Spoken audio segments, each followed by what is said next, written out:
जो उपासक भगवत मार्ग में आगे बढ़ना चाहता है वो किसी को मित्र ना बनाए, और मित्र बनाए तो भोगे हुए भोग को भोगने की तृष्णा ये हमारे अंदर भाव नहीं पैदा होने दे रही। जहां हम कमर कसते हैं कि आज से हम ठीक से चलेंगे, कोई गलती नहीं करेंगे, फौरन मायानुकूलता प्रदान करती है। फौरन लो, आज से कोई भोग का विरोध नहीं होगा, हर भोग भोग लीजिए, और जहां भोगा तो फिर शिकंजा कसा उसके, फिर उत्तरा है माम पुकार प्रभु, ता फिर कृपा होती है, फिर वो एकदम चैन शांति मिलती है, ता फिर वो कहती है ये लो फिर फ्री भोगो, कोई दिक्कत नहीं, फिर वो बस यही तृष्णा। जीरियंते जीर्यता केसा दंता जीरियंते जीर्यता जीविता सा धना सा च जीर्यतोपि न जीर्यति। शरीर जीर्ण हो जाता है भोगते भोगते, पर भोग की आशा जीर्ण नहीं होती। ये है पापिनी तृष्णा। शरीर बुढ़ापे से युक्त हो गया, लेकिन मनी राम बुढ़ापा अनुभव नहीं करते कि मैं बूढ़ा हो गया हूं। नहीं, जैसा जवानी में वैसे ही वो उद्दंडता करने का मन करता है। जीर्यंती जीर्यता केशा, इनको साधना के द्वारा मारना पड़ेगा, ये अवस्था से शांत नहीं होंगे। तो कह रहे जीर्यंती जीर्यता केशा दंता जीर्यंती जीर्यता। बाल सफेद हो गए, दांत गिर गए, आंखों में दिखता नहीं, बुढ़ापा आ गया, लेकिन तृष्णा वैसी ही है भोगों की, वो पुरानी नहीं हुई, वो नवीन बनी रहती है। इसलिए ये जो सदैव तृष्णा नवीन रूप धारण करती है, ये जैसे वस्त्र में सूत ओतप्रोत है, ऐसे ही अंतःकरण में तृष्णा ओतप्रोत है। समझ में ही नहीं आता, खाते खाते दांत खत्म हो गए, नकली दांत लग गए, देखते देखते आंखों में ऑपरेशन होकर नई शीशे चढ़ गए, और शीशा लग गया, चश्मा लग गया, कान में मशीन लग गई, सब, पर वो वासना नहीं गई। वही तृष्णा भोगों की, वही मकरत ध्वज भस्म खा के, सोने चांदी की भस्म खा के अभी और कुछ संसार का स्वाद लेना है। ये हम ये शास्त्र कह रहे हैं। तो आप अपने हृदयों में, हम सब अपने हृदयों में देखें, भगवत प्राप्ति में ये तृष्णा डाइन सुरसा की तरह मुंह बढ़ा रही है। सुरसा, हनुमान जी 16 हुए तो 32 हो गई, हनुमान जी 32 हुए तो 64 हो गई। सुरसा डबल बदल, ये तृष्णा ऐसे बढ़ती चली। अच्छा ले भाई, इतना स्वाहा, इतना भोग की आहुति ले ले, अब तू शांत हो जा, वो और डबल प्रज्वलित हो गई, और प्रज्वलित हो, ऐसे तृष्णा बढ़ रही है। तथैव तृष्णा वित्तेन वर्धमानेन वर्धते अनंत पारा दुष्पूरा तृष्णा दोष सतावः अधर्म बहुला चैव तस्मात् तां परिवर्जयेत्। ये तृष्णा चाहे धन की हो चाहे भोग की हो, ये सदैव बढ़ती जाती है। जब आदमी सोचता है इतनी संख्या का अगर धन हो जाए तो हमारा बढ़िया काम चल जाएगा, और दैववशात यदि उसको उतनी संख्या का धन मिल जाए तो जो पहले सोच रहा था उससे भी बुरी अशांति उसके अंदर उतनी धन संख्या प्राप्त होने पर होने लगती है, और बड़ी, ऐसे बढ़ते बढ़ते वो नष्ट हो जाता है शरीर, पर तृष्णा नष्ट नहीं होती, चाहे धन की हो चाहे भोग की हो। इसलिए उपासक को इस तृष्णा रूपी पापिनी को पहचान करके नष्ट करना ही चाहिए, पूर्ति नहीं। पूर्ति करने से बढ़ती और ना देने से ये नष्ट हो जाती है। नष्ट करने से ही शांति मिलेगी। तृष्णा भोगे हुए भोगों की, पकौड़ा चटनी चाहिए, ये चाहिए, जवान, दांत, आंख, कान, नाक, सब इंद्रिया दे दुष्टों ने जीवन बर्बाद कर दिया। पूरा दिव्य मानव जीवन जो भगवत प्राप्ति के लिए था, बर्बाद। कितना निकृष्ट, बलिष्ठ होने के लिए कितना निकृष्ट उतर जाता है खान पान व्यवहार में। अब आप विचार कीजिए, वो जो जिसमें अंडा जिसे कहते हैं, उसके अंदर कितना लिवलिवा गंदा पदार्थ होता है। उल्टी नहीं हो जाती इन लोगों को? उल्टी हो जाए, बमन हो जाए देख के, कैसा स्वभाव बन गया। दूसरे के मांस शरीर के ऐसे शौक से खा रहे, घृणा नहीं होती? और तुमको ये नहीं पता है कि तुम धर्म विरुद्ध आहार कर रहे हो, ऐसे ही तुम्हारा नोच नोच के काल तुम्हारे मांस खाएगा। कैसे? बोले हमने तो नहीं देखा नोचते हुए। देख लो जहां एक्सीडेंट होता है, यहां सरिया घुसे, यहां घुसा, यहां घुसा, यहां घुसा, आप जिंदा फड़फड़ा रहे हैं, दृश्य देख लो। काट काट के वो सब निकालते निकालते घंटों लगे, उसमें स्वाहा हो गए, आहुति। किसी को भी यहां यदि तुम सुख दोगे तो वो सुख 1000 गुना बढ़कर तुम्हारे जीवन में आएगा, और किसी भी जीव को दुख दोगे तो 1000 गुना बढ़ के मिलेगा। महाभारत में एक तितली की गुदा में बंबूल का कांटा डाल के छोड़ दिया मांडव्य ऋषि ने, तो सूली डाल करके निकली नहीं, काट दी गई, अणिमांडव्य पड़ा। महाभारत में देख लेना। तितली कोई मनुष्य नहीं है, पर वो भी जीव है, उसकी गुदा में बंबूल का कांटा, तो ऋषि की गुदा में सूली चुभ हो गई। हम तुम तो बहुत छोटे जीव हैं, वो बहुत बड़ी तपस्या में संलग्न महापुरुष मांडव्य ऋषि, अणिमांडव्य, जिन्होंने सीधे धर्मराज से जाके बात की। यहां यमदूत को देख के सोच और लघु शंका एक साथ छूट जाती है, वो सीधे जाके धमकाए और साप दे दिए, जा 100 वर्ष तक मनुष्य आयु को भोग, तब तुझे पता चलेगा। धर्म के निर्णय में चूक कर दी। मैं 8 वर्ष का था, मुझे ज्ञान नहीं था, बालक था, फिर मुझे ऐसा भयानक दंड क्यों दिया गया? इसलिए हम संकेत में बता रहे, तितली की गुदा में बंबूल का कांटा छोड़ा तो उनकी गुदा में सूली चुभ होकर के काट दी गई, निकली नहीं। और तुम खा रहे हो इन पशुओं के मांस को, तो तुम्हारी दुर्दशा नहीं होगी, तुम्हें पता नहीं? इस एक जबान के लिए 2 अंगुल का है खेल सारा। इसके बाद घाटी के नीचे हुआ कोई नहीं मतलब है कि कैसा था, सब मल हो जाएगा, बस 2 अंगुल का स्वाद। अरे बहुत स्वाद ले लिया, थोड़ा राधा नाम का स्वाद लो। मारो इस तृष्णा को, भोजन की तृष्णा को, भोग की तृष्णा को, देखने सुनने बोलने की जो प्रपंच जनित तृष्णा है, इसका नाश करो। जो उपासक भगवत मार्ग में आगे बढ़ना चाहता है, वो किसी को मित्र ना बनाए, और मित्र बनाए तो बहुत काल के बाद बनावे।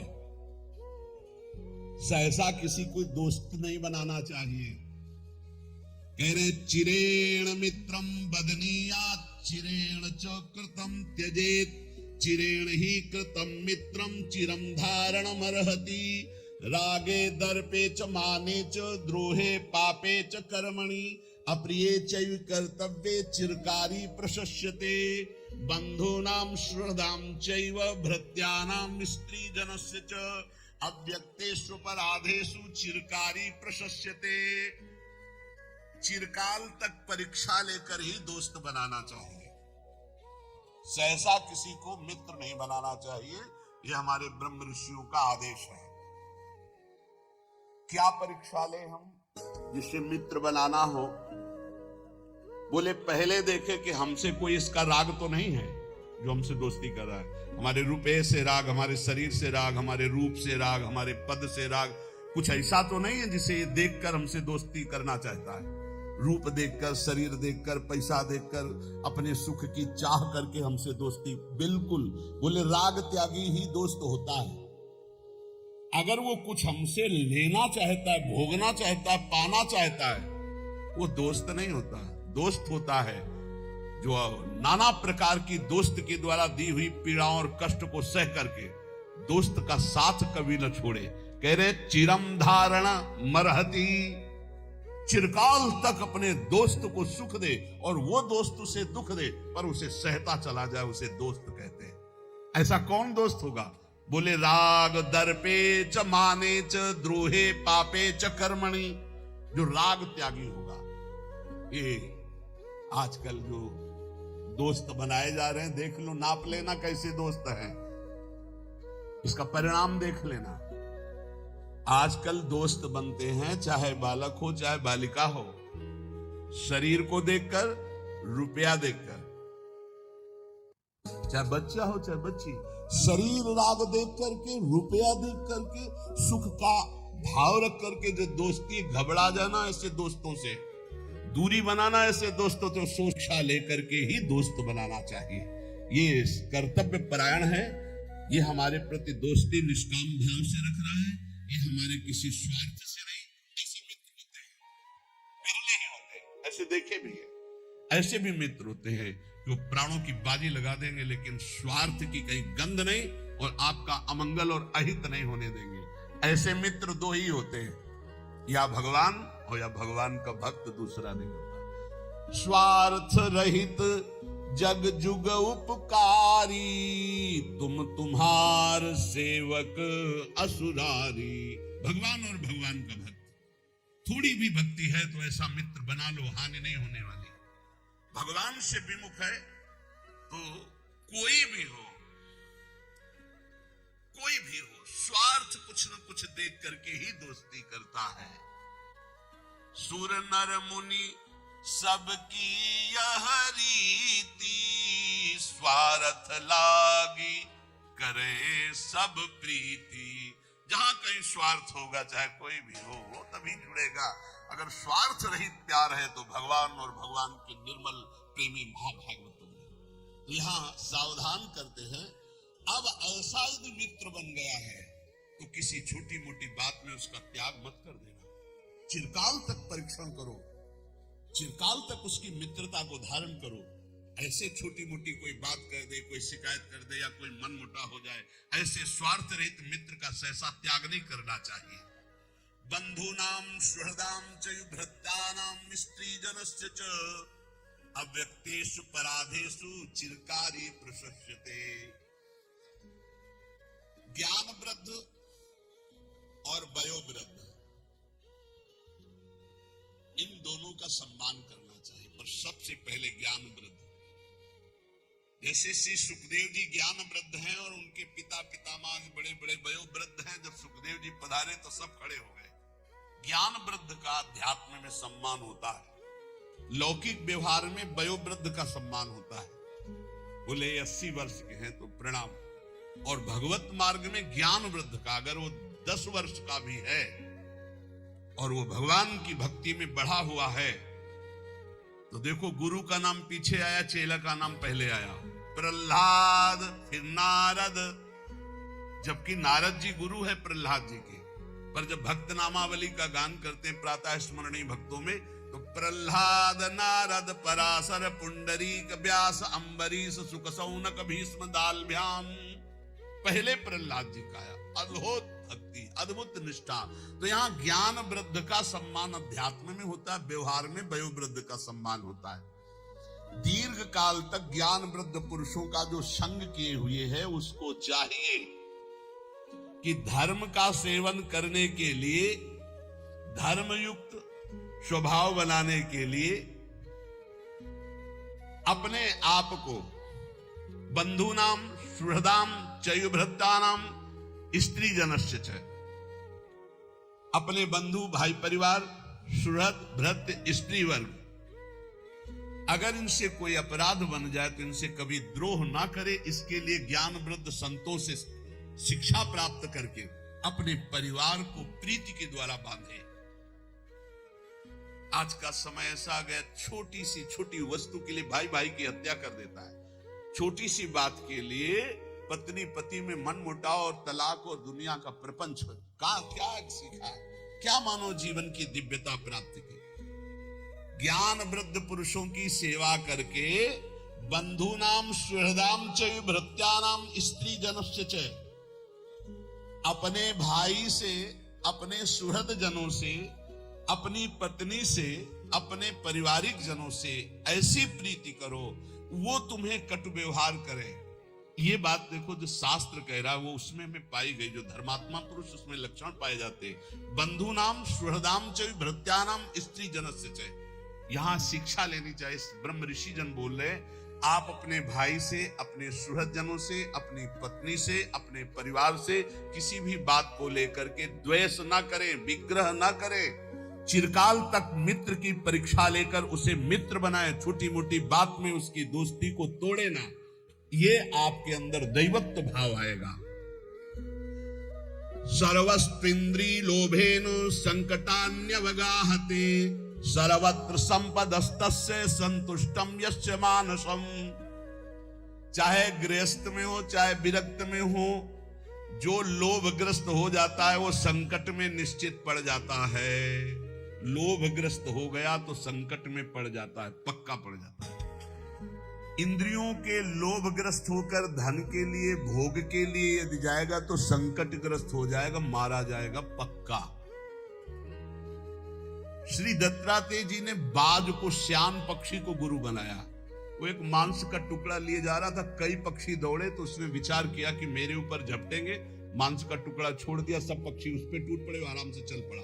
बोले ऐसा होना चाहिए, ऐसा होना चाहिए, इसलिए उनको गुरु बनाया श्यान पक्षी को। साधु को ऐसा चाहिए, जहां देखे कि इस वस्तु या इसके कारण प्रपंच, वैभव और संपत्ति और लोभग्रस्त पुरुष कोई हो, चाहे गृहस्थ हो चाहे विरक्त हो, अंततो गत्वा संकट में फंसकर मारा जाता है। इसलिए चित्त में संतोष धारण करे। सर्वत्र भरी हुई संपत्ति है, संतोषी पुरुष को बड़ा आनंद है संतोष में। संतोष रूपी धन आ गया तो सब धन धूल समान। चाहे जितना धन हो, संतोष न हो, दरिद्री है। जिस समय संतोष हृदय में आया उसी समय वो महान बन जाता है। बिन संतोष न काम न साही, अछत काम सुख सपने नाही। इसलिए चाहे गृहस्थ हो चाहे विरक्त हो, इस परम धन को धारण करे, संतोष धन। संतोष धन की परिभाषा, जोई जोई प्यारो करे सोई मोई भावे। जैसे मुझे प्रभु रखते हैं हमें वही अच्छा लगता है। मेरे नाथ जैसे रख रहे, बहुत अच्छे से रख रहे हैं, ऐसा भाव रखना चाहिए।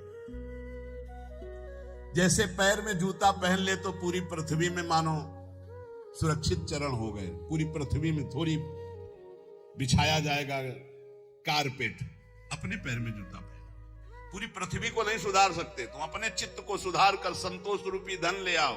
न भाई से झगड़ा करो, न पत्नी से झगड़ा करो, न परिवार से झगड़ा करो, न पड़ोसी से करो। सोचते होगे कि झगड़ा नहीं करेंगे तो फिर लोग हमको सताएंगे, नहीं। जो सताने वाला भाव रखता है वो अपने आप नष्ट हो जाता है। आप संतोष धारण करो और देखना, जो उद्दंड हैं, जो दूसरों को दुख देते हैं, अपने आप नष्ट हो जाते हैं। ये खूब देखी हुई बात कह रहे, शास्त्र से और व्यवहार से भी। इसलिए संतोष रूपी अमृत का पान करने वाला, चाहे गृहस्थ हो चाहे विरक्त हो, वो सुख को प्राप्त होता है। जो धन के लोभ से, भोगों के लोभ से असंतुष्ट रहता है, उसी को दरिद्री कहते हैं, चाहे जितना बड़ा हो। असंतोष ही सबसे बड़ा दरिद्रतापन है, भिखमंगापन है, दुख है। संतोष सबसे बड़ा सुख है। अतः परमार्थिक, चाहे गृहस्थ हो या विरक्त, सुख चाहने वाले को संतोष रूपी धन हृदय में धारण करना चाहिए।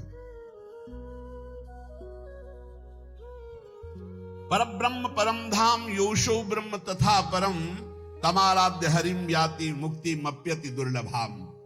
परम दुर्लभ मुक्ति, परम दुर्लभ सुख उसी को प्राप्त होता है जो भोगों से संतुष्ट होकर भगवान श्री हरि की उपासना करता है। जैसे गोस्वामी तुलसीदास जी कह रहे हैं, जथा लाभ संतोष सदा काहू सो कछु न चाहोंगो। इससे बहुत जल्दी हरि प्रसन्न होते हैं और नाम जप कर रहा है, हरि की आराधना कर रहा है।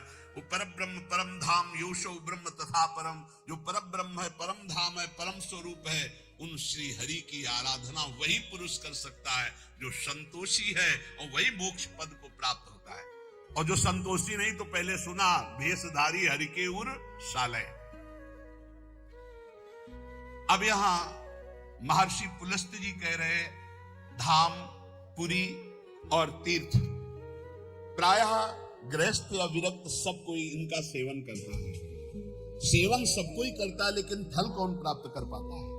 तीर्थों में, धाम में, पुरियों में, ये महर्षियों की वाणी है।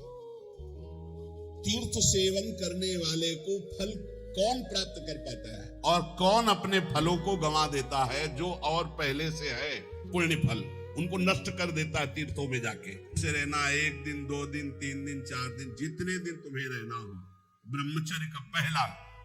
दूसरा, कोई ऐसा कार्य तुम्हारे हाथ से न बन जाए, हाथ पैर अहंकार संभाल के तीर्थ में।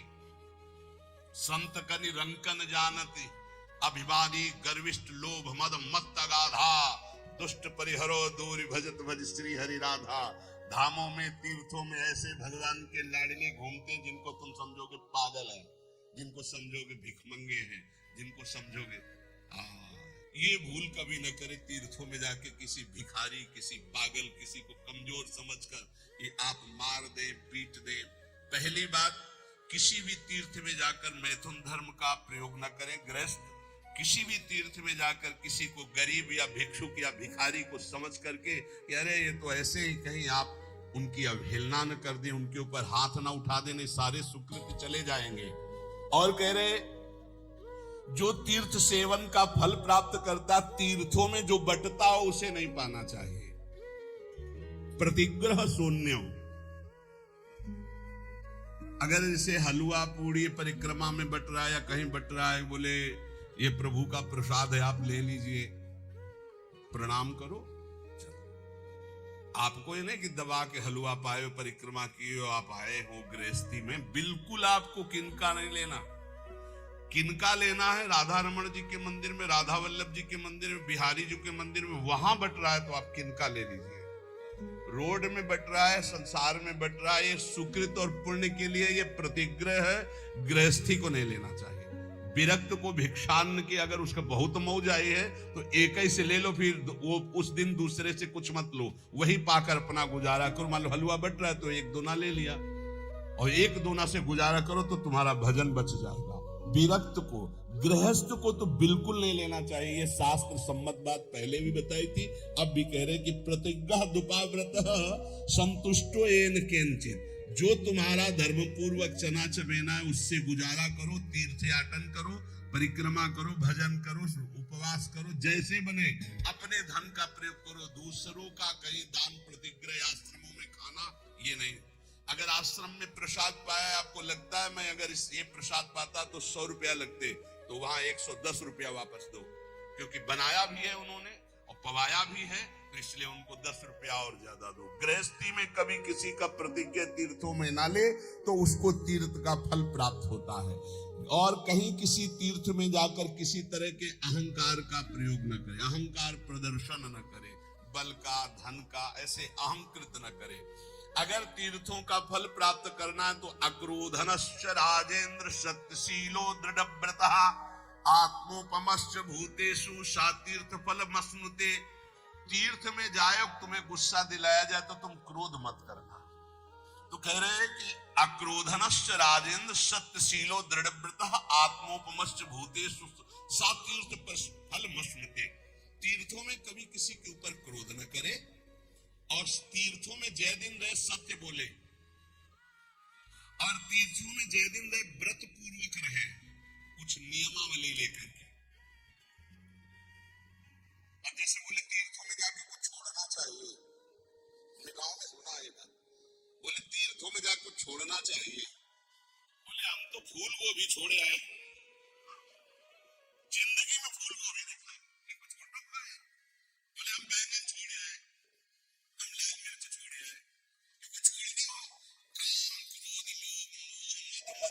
सत्य बोलो, झूठ छोड़ो, निष्काम बनो, ये बात है तुम्हें छोड़ने की। बैगन छोड़ आए, भरता छोड़ आए, ऐसे सुना भाई, सुना पक्का। बोले हम बद्रीनारायण गए थे, बोले वहां कहा जाता है सब छोड़, कुछ न कुछ तो छोड़ना ही चाहिए। तो बोले जिंदगी भर के लिए फूल गोभी छोड़े आए, नहीं पाएंगे। ये कोई छोड़ रहा, वो फूल गोभी छोड़े से परम पद मिल जाएगा। अरे छोड़ना है तो बेईमानी छोड़ो, कपट छोड़ो, कि आज से मैं झूठ नहीं बोलूंगा, किसी के साथ बेईमानी नहीं करूंगा, पापाचरण नहीं करूंगा। तो कह रहे आत्मोपमश्च भूतेषु सतीर्थ फल मस्नुते। समस्त तीर्थ प्राणियों में, चाहे पशु चाहे पक्षी, आत्मवत भाव रखो। कोई पापाचरण तीर्थ में न हो, किसी का दान तीर्थ में स्वीकार न करो, तीर्थों में व्रत रखो, क्रोधहीन व्यवहार हो, सत्यवादी बनो जितने दिन तीर्थों में, तो आपका तीर्थ फल सुरक्षित रहेगा। और जिसका तीर्थ फल सुरक्षित रहता है उसका अध्यात्म उठने लगता, अध्यात्म भाव में उसका भाव उठने लगता है। इसलिए उपासक को चाहिए कि अगर भगवत तीर्थों में वास मिल रहा है, भगवत तीर्थों में है, तो बहुत सावधान होकर रहे। क्योंकि तीर्थों का पाप भी कई गुना बढ़ के होता है, पुण्य भी कई गुना बढ़ के होता है।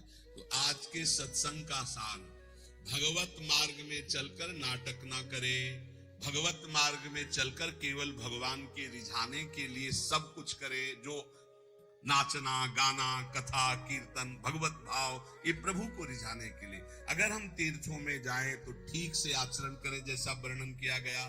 जीवन में सिद्धांत समझ ले, भोगों से कभी शांति नहीं मिलती। तृष्णा, सब कुछ पुराना हो जाता है लेकिन वो नई बनी रहती है। इसलिए हम नाम जप के द्वारा, सत्संग के द्वारा अपने अंतःकरण को निर्मल करके इसी जन्म में भगवत प्राप्त। अगर आपको हमारा यह वीडियो पसंद है तो कृपया वीडियो को लाइक करें, शेयर करें, कमेंट करें और हमारी चैनल को अवश्य सब्सक्राइब करें। जय श्री कृष्णा, राधे राधे।